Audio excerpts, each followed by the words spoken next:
सूरज लगभग डूब चुका है और मतलब बिल्कुल अंधेरा हो सकता है वीडियो बनाते बनाते। बट मैं अभी कुछ बनाना चाह रहा था, इसलिए एक फ्रेज़ है, इंग्लिश का नहीं है, फ्रेज़ जिसे बोलते हैं एट टू ब्रूट। और ये वीडियो जब एंड होगी तो आपको इसका मतलब पता होगा। इसका मतलब एक ही लाइन का है कि तुम भी ब्रूट। बट इसके पीछे की जो कहानी है वो मैं आपको इस वीडियो में बताना चाह रहा था।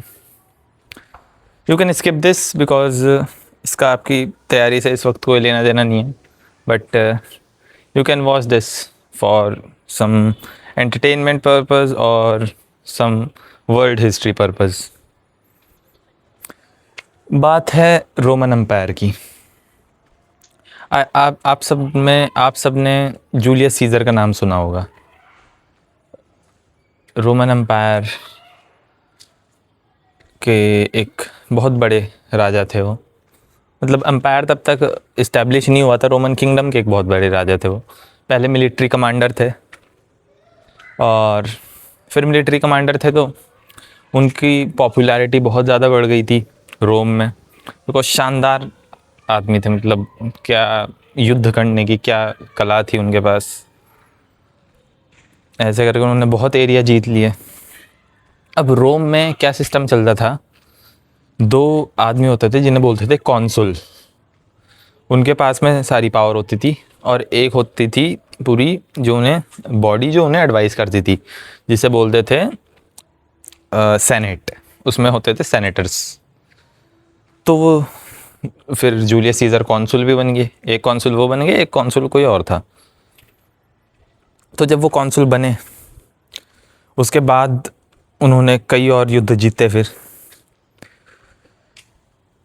फिर जब वो युद्ध जीते गए तब जनता के बीच में उनकी वी कैन से क्रेडिबिलिटी बढ़ती गई, उनकी पॉपुलैरिटी बढ़ती गई।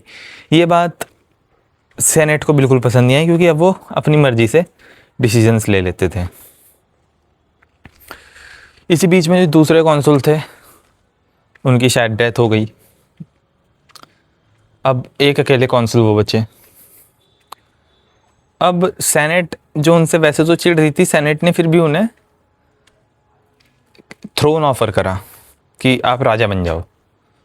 और जूलियस सीज़र ने मना कर दिया कि नहीं, मैं राजा नहीं बनूंगा। लगभग ये जो मैं बात बता रहा हूँ आपको, ये बात है 50th BCE की, यानी लगभग आज से 2076 साल पहले।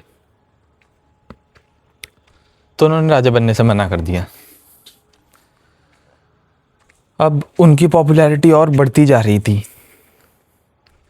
अब सेनेट को लगा कि यार नहीं, ये आदमी अपनी मर्जी से डिसीज़न ले रहा है, इसका कुछ करना पड़ेगा।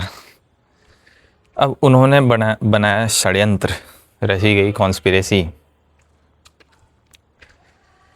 तो वहाँ पर जो सारे सेनेटर्स थे उन्होंने कहा इसको मारते हैं सब, क्योंकि देखो उसमें से कुछ लोग तो जूलियस को वैसे पसंद नहीं करते थे। कुछ लोग जो सेनेटर अब नहीं, जो पहले कॉन्सुल था उसके वफादार थे, और कुछ लोग जो न्यूट्रल भी थे उन्हें भी जूलियस के हट जाने में ज़्यादा फ़ायदा नज़र आया। इसमें सबसे जो जूलियस सीज़र का लॉयल आदमी था वो था ब्रूटस। और हम हिस्ट्री में पढ़ते हैं कि ब्रूटस भी उन लोगों के साथ शामिल हो गया। जब ब्रूटस भी उन लोगों के साथ शामिल हो गया तो षड्यंत्र अब बन चुका था। अब जूलियस को बुलाया गया एक मीटिंग के लिए वहाँ पर, और वो दिन था 15 मार्च 44 BCE, यानी लगभग 6 साल तक जूलियस सीज़र वहाँ पर एक तरह से राजा की तरह काम कर रहा था। बट 44 BCE मार्च 15 को एक वहाँ पर जितने भी सेनेटर्स थे वो सब खड़े हुए, जूलियस सीज़र को आसपास से घेरा, और पीछे से एक आदमी ने जूलियस सीज़र के पीठ में खंजर घोंप दिया।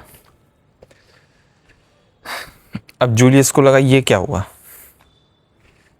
जूलियस के हाथ में एक पेन था, या पेन, अब आप समझो कुछ रहा होगा। जूलियस ने उस पेन से ही वो उसको मारने लग गया। बट पेन तो पेन कितना ही काम करता। एक खंजर वो घोंपा। आसपास जितने लोग थे उन सभी ने एक एक करके जूलियस पर खंजर घोंपना शुरू करा। ऐसे करते करते जूलियस पर 22 खंजरों से वार हुआ, और जब जूलियस सीज़र बिल्कुल अपने मरने की स्थिति में आ चुका था, तब 23वां खंजर लेके उसके सामने खड़ा हुआ था उसका वही वफादार दोस्त ब्रूटस। और ब्रूटस ने उसकी छाती पर वो 23वां खंजर घोंप दिया। और वो घोंपने से पहले, या जब जूलियस बिल्कुल अपनी आखिरी सांसें ले ही रहा था, तब जूलियस के ये आखिरी शब्द थे कि एट टू ब्रूट, तुम भी ब्रूट। और आज तक इस चीज़ को एक दगाबाजी, धोखेबाजी का स्टेटमेंट हम ऐसा कंसीडर करते हैं। आप इसको यूज़ कर सकते हो, अपने दोस्त का नाम लगाना वहाँ पर ब्रूट की जगह, कि अच्छा तुम भी, क्योंकि रियल लाइफ में क्या चीज़ें हो रही है वो बहुत डायनामिक, बहुत कॉम्प्लेक्स है, उसको समझ पाना इतना आसान नहीं है।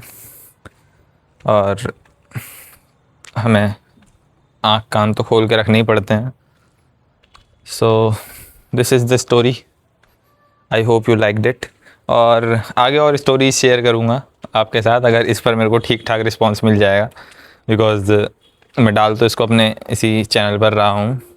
एंड आप इसको देख सकते हो, आपके 7 मिनट आपके इसमें यूटिलाइज़ होंगे, और कुछ सीखने को मिला होगा आपको इससे, एक स्टेटमेंट और उसके पीछे की कहानी सुना सकते हो आप कहानी। और एक कोई आपको धोखा दे तो उसको, उसके मुंह पर ये स्टेटमेंट फेंक के मारना, उसको समझ भी नहीं आएगा और आपका काम भी बन जाएगा।